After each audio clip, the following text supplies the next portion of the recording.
ಕರ್ಕೊಂಡ್ಬಂದು 3 ತಿಂಗಳೊಳಗ ಅವ್ರಿಗೆ ಟ್ರೈನಿಂಗ್ ಕೊಟ್ರೆ ಒಂದ್ ಸ್ವಲ್ಪ ಕಂಪ್ಯೂಟರು, ಒಂದ್ ಸ್ವಲ್ಪ ಕಾನ್ಫಿಡೆನ್ಸು, ಇಂಗ್ಲಿಷ್ ನ ಮಾತಾಡ್ಲಿಕ್ಕೆ, ಇಂಟರ್ವ್ಯೂ ಸ್ಕಿಲ್ಸ್, ಅಂದ್ರೆ ಸಾಫ್ಟ್ ಸ್ಕಿಲ್ಸ್ ಅಂತ ಅಂದ್ರೆ ಎಬಿಲಿಟಿ ಟು ಕಮ್ಯುನಿಕೇಟ್ ಮಾಡಿದ್ರೆ more than 90% of them are getting jobs. ಇಲ್ಲಿ ತನಕ ಒಂದು 25,000 ಹುಡುಗರು ನಮ್ಮ ಪ್ರೋಗ್ರಾಮ್ನಿಂದ ಹೋಗಿ ಕೆಲಸ ಹೇಳಿದ್ದಾರೆ. ಅಂದ್ರೆ ನೋಡ್ರಿ, ಅವರು 2.5 to 4 ಲಕ್ಷ ರೂಪಾಯಿ ಕಳಿಸ್ತಾರೆ ಸುಮಾರು ವರ್ಷಕ್ಕೆ. ಅದ್ರ 25,000 ಟೈಮ್ಸ್ ಇದು ಮಲ್ಟಿಪ್ಲೈ ಮಾಡಿದ್ರೆ it's close to 1,000 crore a year payroll now, right? So it shows that these people are very capable. People are hungry. They're willing to work hard, but they just lack a little bit of that polish. So we do that little bit of polish in the campus here. ಆದ್ರೆ ಇದು ಈಗ campus build ಮಾಡೋದು, ಅವ್ರು ಕರ್ಕೊಂಡ್ ಬರೋದು ಎಲ್ಲ ಅದು scale ಆಗೋದಿಲ್ಲ. ಯಾಕಂದ್ರೆ ಇಂಥವು ಎಷ್ಟು ಬಿಲ್ಡ್ ಮಾಡೋದು ಅದಲ್ಲ. ಅದಕ್ಕೆ ಒಂದು 6-7 ವರ್ಷದ ಹಿಂದೆ ನಾವೇನ್ ಮಾಡಿದ್ವಿ ಅಂದ್ರೆ, ನಾವಿಲ್ಲಿ ಅವ್ರು ಕರ್ಕೊಂಡ್ ಬರೋ ಬದ್ಲಿ ನಾವ ಕಾಲೇಜಿಗೆ ಹೋಗಿ ಅಲ್ಲೇ ಮಾಡೋಣ ಅಂತ. ಅದಕ್ಕೆ ಏನ್ ಮಾಡ್ತೇವಿ ಅಂತಂದ್ರೆ, ಒಂದು 7 ವರ್ಷದಿಂದ ಏನ್ ಮಾಡಿದ್ವಿ, ಈ ಪ್ರೋಗ್ರಾಮ್ ಅದ.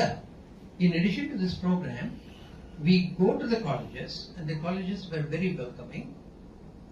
They give us the room, facilities and everything else. If they don't have a computer, we set up the computers, because computers are very important for what we do. And then we teach in the colleges after the college hours, 3 to 5 p.m.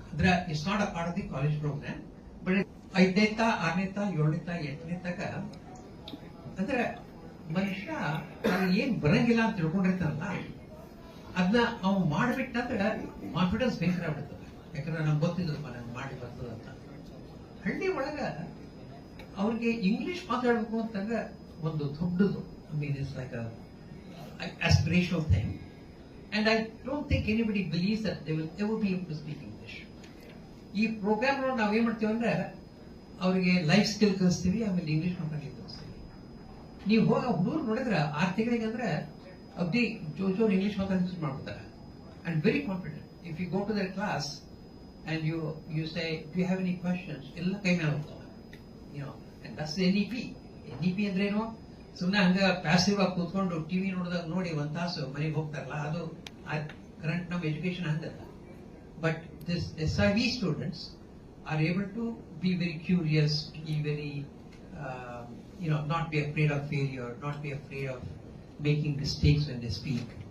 And so our confidence ಏನಂದ್ರೆ, ಅದು 5ನೇತ 6ನೇತ 7ನೇತ 8ನೇತಾಗ ನಾವು ತರಿಸ್ಬಿಟ್ವಿ ಅಂತಂದ್ರೆ ಮುಂದೆ ತಾವ ಕಲ್ಕೋತಾರೆ. So ಅವ್ರ ಕಾಲೇಜಿಗೆ ಬಂದಂಗ they'll be ready for all this new education, NEP ಅಂತಲ್ಲ. ಸೊ ಆ ಪ್ರೋಗ್ರಾಮ್ದಾಗ ಏನ್ ಮಾಡ್ತೀವಿ ಅಂದ್ರೆ, ನಾವು ಸುಮಾರು ಒಂದು 200 ಹಳ್ಳಿ ಒಳಗೆ ನಾವು ಮಾಡಿರ್ತೀವಿ ಪ್ರೋಗ್ರಾಮು. ಆದ್ರೆ ನಮ್ ದೊಡ್ಡ ದೇಶ 650,000 ಹಳ್ಳಿ, 200 ಏನಲ್ಲ, ಎಲ್ಲಿಗೂ ಹತ್ತದದು.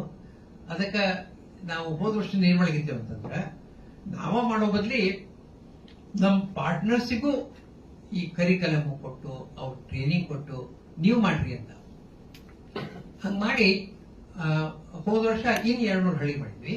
ಈ ವರ್ಷ 400 ಹಳ್ಳಿ ಮಾಡ್ತೀವಿ. ಹಿಂಗ ಬೆಳ್ಕೋತ ಹೋಗ್ತದ. ಆಮೇಲೆ ಕೆಲವೊಂದು ಸಂಸ್ಥಾದೊಳಗ ಬಹಳ ಸಾಲಿವ. ಈಗ ರಾಯಟ್ ಅಂತ ಹೇಳಿ ಒಂದು ಸಂಸ್ಥಾದ ಮಹಾರಾಷ್ಟ್ರದೊಳಗ, ಕೊಲ್ಲಾಪುರದಾಗ ಇದ್ದಿದ್ದು. ಅವರು 750 ಸಾಲಿವ. ಅವರು ಮೊದಲೇ ವರ್ಷ 10 ಮಾಡಿದ್ರು, ಈ ವರ್ಷ 60 ಮಾಡಿದ್ರು.